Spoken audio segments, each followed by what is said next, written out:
Welcome to Grandpa Hill's True Stories. These stories are for my children, my grandchildren, and all children. and all children. Right now I'm telling this story to my daughter and her husband and 4 of my grandchildren. One is very old. He's called a man cousin. He's called David. And then there's 3 others. Are you going to tell this story? Yeah, I'm going to tell a story. This is a story about a grape leaf for my granddaughter, Annette.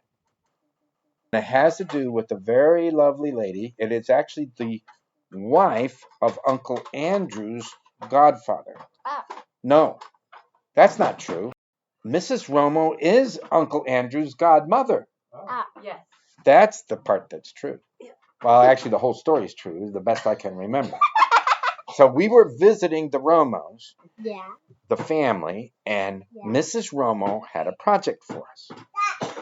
She and all her children, and I and all of my children, our children, Grandma stayed back. She doesn't always do real good in the woods. So we're going out into the fields and into the woods. And what are we going to do? I don't know. We are going to get medicine. Mrs. Romo knew all the medicines that are out in the woods. Like like David's other grandma. Oh, yeah. Grandma Richmond. She knows all these things about what's going on with the plants. So she eats stuff that other people would like look at and go like, yuck. But she knows they're good. All right? So we were picking weeds and leaves, and she'd say, oh, yeah, those are good. Boom, boom, boom. Well, one of the things we did pick up was a grape leaf. It's a wild grape leaf that of a certain size that she said was really good. We didn't know what they were good for, any of them. Maybe they'd be good to make a tea. Maybe they'd be good to if you have a stomach problem or something like that. We had no idea. Or a headache. Then we saw something that we have never, ever seen ever before. What? And I was the one who found it. Bees nest. And I had to pick up every one of the children, which there's a lot of children there. All her children, all my children. Snake. And look at them. And what I do is I pick them up like this. And I get them up high. And they get their head up about here. About a foot above my head. And then they could look down into the tree. And they could see about 6 little baby raccoons down in the bottom of that tree hole. And it was really beautiful, considering that I would kill raccoons and get rid of them as pests. It was so wonderful to see these little baby raccoons. They're like, you couldn't and besides that, when we get into the other parts, the raccoon, like marshmallows are raccoon and stuff. So we have to be careful what we say at this part. But anyway, we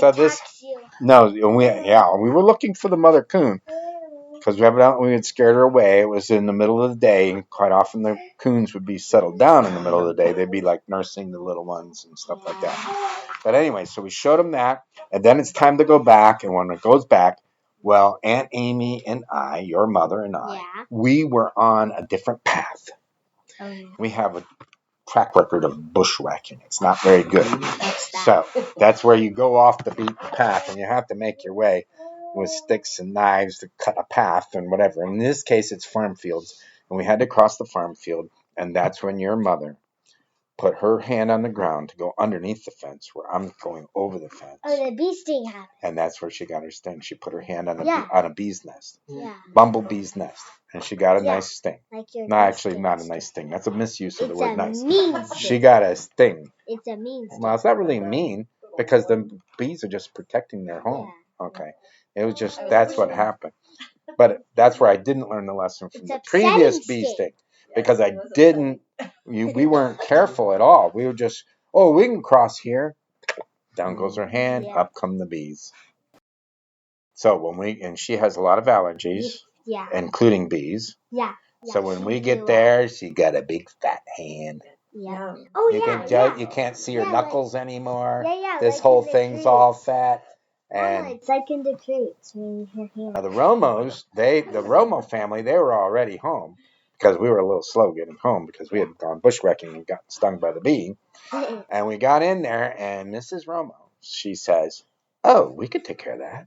Oh, the grape leaf. Yeah, they got the grape leaf out of the bag. Then we were carrying the bag.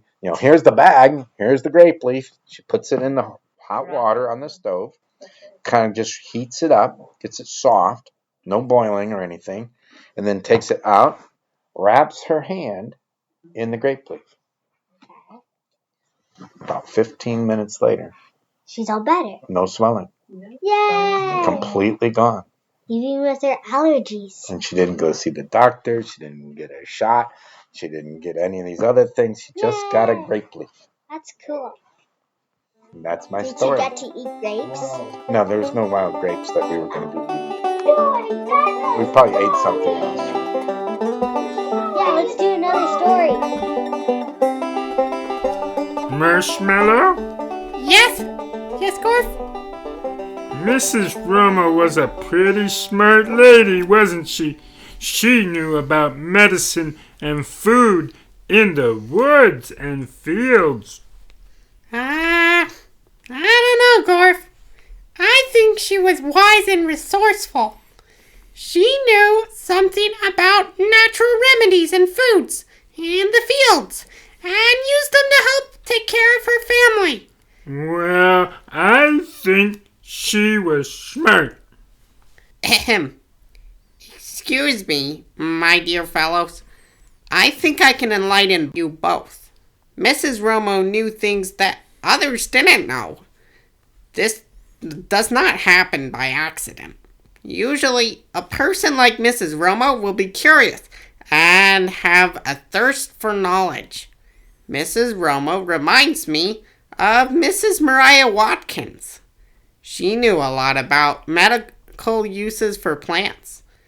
Mrs. Watkins used them as a midwife back in the 1870s. Really? Maybe Mrs. Watkins taught Mrs. Romo. Maybe. But I don't think so. Mrs. Romo was putting the grape leaf on Amy's hand in 1990. That's like 150 years after Mrs. Watkins was nursing and using the herbal remedies. Well then, how did Mrs. Romo get to know what she knew? How did she learn? Some Luke told us. She was curious and wanted to learn. Probably she asked lots of questions and read lots of books. My dear Marshmallow, you have listened very well. Another thing about people that learn true, interesting, and helpful things is that they frequently will share what they know with others. They like to help others and want them to learn too. They hope that those they teach will teach others. So maybe Mrs. Watkins told somebody that wanted to learn. Maybe that somebody told somebody or wrote it in a book or made a podcast. And eventually Mrs. Romo learned it too. Yes, Gorf. It may have happened that way, although there weren't any podcasts back then. I know that Mrs. Watkins did freely share her knowledge with a young 13-year-old boy named George Washington Carver. George went on to share his knowledge about plants to thousands of other curious students. He was a man of science and a servant of God. Wow! Thousands of people wanted to learn, and George shared his knowledge. Is that why Grandpa Hill tells his true stories? So people who are curious and want to learn will be helped and can help others? Yeah, Gorf, you got it. Grandpa's stories are about learning and knowledge, and he shares his fun, wisdom, and adventure, and his food. Gorf, that is very insightful of you. Mrs. Watkins was a very nice lady. But I thought you said she lived back in the 1800s. How old are you?